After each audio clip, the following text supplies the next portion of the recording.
In this video, we are going to discuss about the story Waiting for the Rain by Kamakshi Balasubramanian. She is an Indian writer who has written several books for children. Her stories are based on the different aspects of life in India and its people. In this story, we will read about a farmer who waits for rainfall and how his hope turns to reality in the end. I hope it rains at least today, Velu thought as he opened his eyes. Velu was a farmer. The sun was beginning to rise, glowing crimson like fire. Velu looked at the sky. There was not a cloud. It does not look like there is going to be rain, he muttered to himself and got up.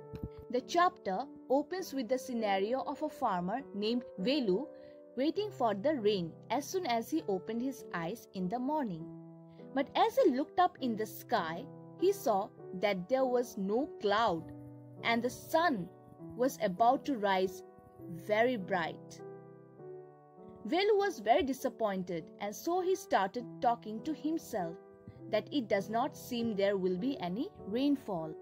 Rain or no rain, a farmer wakes up early.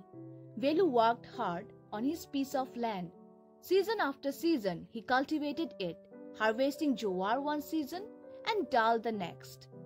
Throughout the year, he worked, never thinking of rest or taking a holiday. It had been the same for 6 years, ever since he had got his own piece of land. But this year was different. So, whatever the conditions might be, a farmer has to wake up early in the morning and go to their field.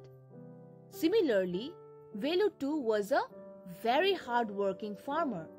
He was very much dedicated towards his work.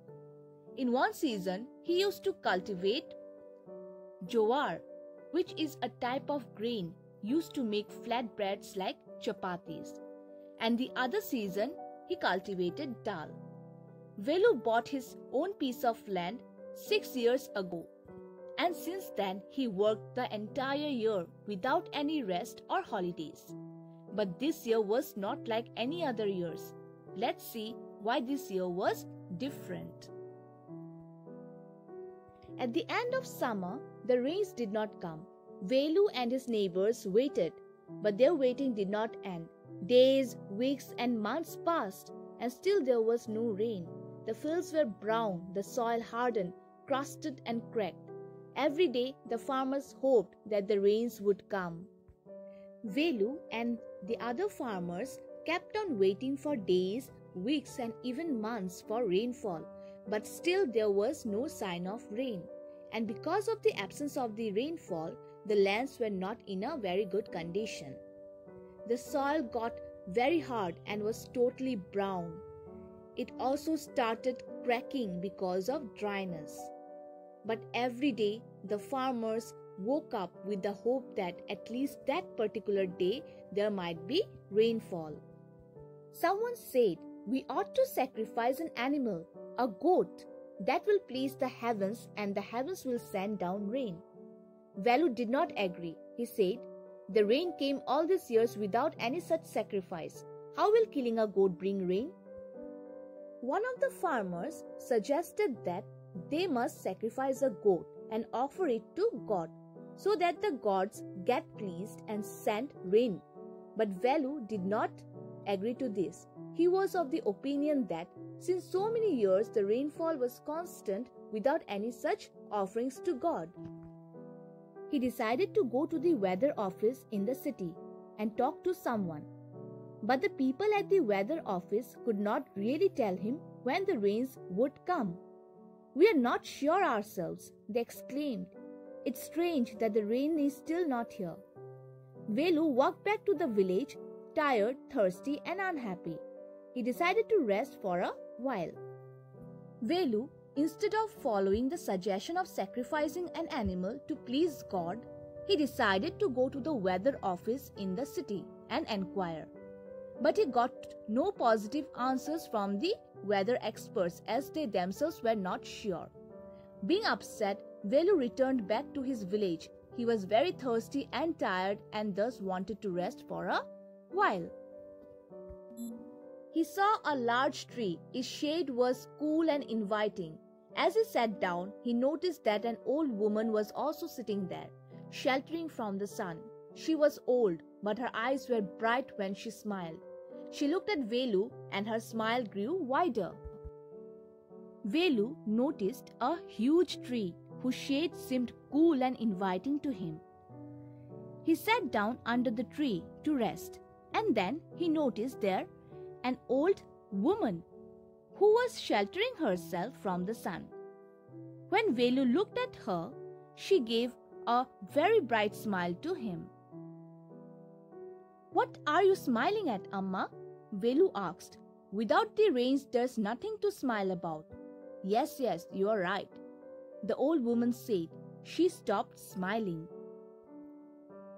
Velu then asked the old lady as to why she was smiling, and added that there was nothing to smile about without the rain. Amma agreed, and thus she stopped smiling. "I wonder why this is happening," Velu began. "I have worked hard and honestly, yet I am being punished. Without the rains, no crop will grow. What will happen to me? How shall I feed my family?" he asked sadly. He was not speaking to anyone in particular, but the old woman thought that he was speaking to her. "Perhaps you have worked too hard," she said. Velu, being upset, started talking to himself. He was sad because he was fully dedicated towards his work. But without the rains, his crops won't grow. He was worried that what will happen to him and how will he feed his family. Hearing all this, the old woman thought that Velu was talking to her, and thus she replied that perhaps he had worked too hard. "What do you mean? I have only done what any hard-working farmer would do. I shall work and never rest until I am too old. This is the first season in 6 years that I have not sown nor plowed.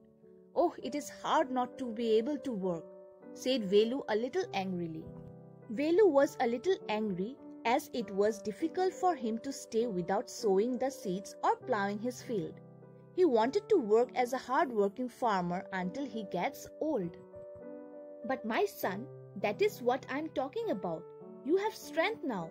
You can work without a break. But have you thought about the land? The earth works too. When you plow and sow and plant, the earth has worked for years, in fact thousands of years. The soil, the land, the earth. Shouldn't someone let the land rest a bit?" the old woman said softly, smiling. The old woman replied to Velu that he was young and so he has the strength to work continuously without any break. But the earth has already worked for thousands of years without any rest. When we plow, sow and plant, the earth too works along with us. So we must let the land rest a bit. "Rest? Let the land rest? I don't understand." Velu looked at her a little puzzled. "Yes, my son, that is the problem. You don't realize that the earth is old.